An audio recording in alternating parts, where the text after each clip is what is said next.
over to Vania Andre from the Haitian Times, who's going to be speaking about her work that she did as a part of the Business and Sustainability Initiative at Solutions Journalism Network. Thank you so much.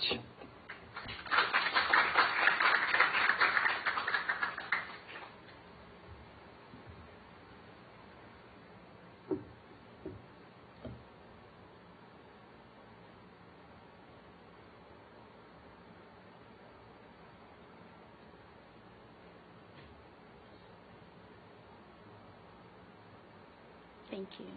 Hi, everyone. My name is Vania Andre, and I am a contributing journalist and the board chair for the Haitian Times. I am just going to share a little bit about the Haitian Times for those of you who may not be familiar. So the Haitian Times was founded in 1999 by Pulitzer-winning journalist Gary Pierre. He was a former reporter for the New York Times and left the Times to start the Haitian Times because he really could envision a readership that was more like my generation. I'm a second-generation Haitian American born and raised in Queens. And at the time when he started the paper, a lot of the coverage on the community was a bit sporadic, although there was a growing community in New York. So it started as a weekly print publication, primarily covering the Haitian diaspora in English in the Northeast and at times in Haiti. In 2012, we transitioned to online only, which really, for us, was able to expand the reach of our coverage and also the audience. At the time of the founding of the paper, we saw main communities of Haitians in the Northeast, primarily Brooklyn, parts of Massachusetts, parts of Jersey, and then also some parts of Florida. But by the time that we transferred to digital only, we really saw a growing community that kind of followed the migration patterns of the community. So we started to see growing populations in Dominican Republic, in the Bahamas, kind of seeing also them growing in Brazil, parts of Central America, and Mexico. So a big part of us was really trying to capture the stories of the folks in those communities and to really be able to give them a platform to be able to share some of the issues that were of concern to them. So I'm going to first, start off with showing, when you Google Haiti, typically what you will see are images like this. Okay, lots of destruction, chaos, the world is ending. And that's not to say that that is not in part an accurate portrayal to some extent of what's going on, but the stories are so much more bigger and vast than that. So in 2020, we decided to engage our audience and really try to have a community listening tour where we could kind of get a sense of what was the kind of coverage that was important to them. And the thing that really resonated with us and was very potent was that our readers, they did not want to only see this. Yes, this was a reality of what was going on in the country, but they also wanted to be able to see stories that reflected the positive things that were going on in the country, that also highlighted, the arts and culture, the successes that have happened in the community within the past 25 years. So for us internally as an organization, we knew that there was not going to be a shortage of coverage of everything that was going wrong in Haiti. I mean, if you tuned on to the news last year, you would see that obviously, our former president was assassinated. We had another earthquake. There were hurricanes. But however, we really wanted to make it a point within our editorial strategy to also focus on what was going right. And that was a lot in what motivated us to become a part of the initial Solutions Journalism program to see how we can better do that. And so to talk a little bit about my work with Solutions Journalism, we decided to go to Haiti in January 2021 to learn about a partnership that HP had in place with one of the few recycling facilities in Haiti. And really the premise of this was to think about, one, how could they ethically source materials for their ink cartridges, for their computers, but then also how could we solve a problem that's an ongoing issue in the country. To give some context, there is a lot of improper trash disposal in the country. when you think of the priorities that the government, that community leaders have to focus on. You know, climate and ethical trash disposal is a little bit lower on the totem pole given everything else that they've had to contend with. So that was the second thing. How can we solve this problem? And then third, how could we create opportunities for local community in order to be able for this to be a win-win situation? So the first story, how Haiti's trash fuels a global tech giant, really looked at this young man named Edward Carré, who really made a career out of trying to solve this problem for Haiti and their plastic trash. And essentially, he was connected with the folks at HP in order to create this program where HP was able to purchase plastic bottles that were collected from community members in Haiti. And then from there, the plastic bottles would be sent to Edward's plant, washed, and then turned into plastic pellets that they would eventually ship off to Montreal and make its way to HP to get into their products. The second story really was a real treat to work on because that focused on how they were able to put together this washing line in the middle of the pandemic. So just to take a few steps back, at the onset of this, the launch of this project, the goal was to have the engineers of this wash line, and they were coming from Germany, Switzerland, to be able to come to Haiti and put together this wash line. The pandemic hit, everything was remote.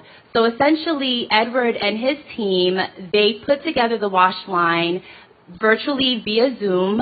The engineers sent whatever manuals that they could online, and they put their heads together in order to make sure that this still launched, although we were in the middle of the pandemic. And so one of my fears with approaching this story, because I knew that part of it was solutions. And prior to the program with solutions journalism, my biggest fear was that this was going to end up being some type of hero worship, where here we are saying HP, this multi-million-dollar corporate company, is coming to a small country like Haiti, and they're doing this great work, and let's just pat them on the back. And that's what I wanted to steer away from. If there was a problem that was actually being solved, wonderful. Love to highlight that, but wanted it to move past that. And so one of the two biggest things that I took away from the program that really helped guide my reporting was that a lot of what solutions journalism is based on is not just praising the solution part of it, but being able to, one, see what evidence there is to support the solution that they claim that they are making, and then also being truthful and honest about what these limitations in these solutions look like, so that way there's a way to improve on this strategy. So, the two things that I can highlight that came apart from my reporting, the evidence. 2.4 million pounds of ocean-bound plastic diverted since 2016. That's huge because of all of the consequences that come with having plastics within the ocean. But one of the biggest limitations that we explored in the reporting was to pay for the workers. It translated to about $3 a day. And one thing that I was really happy about is that HP was very transparent and open about them acknowledging that this pay was not the highest. However, what they had put in place in the meantime are a series of social wraparound services to help supplement where there was that pay gap. So, for example, this main landfill where they work, there's a community in Haiti, in Port-au-Prince, where they sourced a lot of this plastic material, and this is where a lot of the collectors, they were getting the plastic that they sold. So they provide educational support to the students. There's a small school there. They also support wraparound health services. In 2021, last year in August, when there was the earthquake and the hurricane, they made sure that they provided health and housing and any support they could in order just to fill in that gap where the finances would come into play, but then how can we help the community so it's not exploitive. And so for me, you know, the biggest thing that I took out of my experience with solutions journalism was that for me personally as a reporter, I know there's always going to be an opportunity to cover about the politics in Haiti. I mean, there's stuff going literally on right now if you turn on MSNBC. But for me, it was just equally important to be able to highlight strategies like this, projects like this that are in the country that have had some type of impact and is able to really not only help the corporation on one side, but also the community on the ground level. So what I'm going to leave with you all today is just a short video that we were able to put together so you can see behind the scenes of what the process in the plant looks like, from the plastics all the way down to the pellets.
That's all.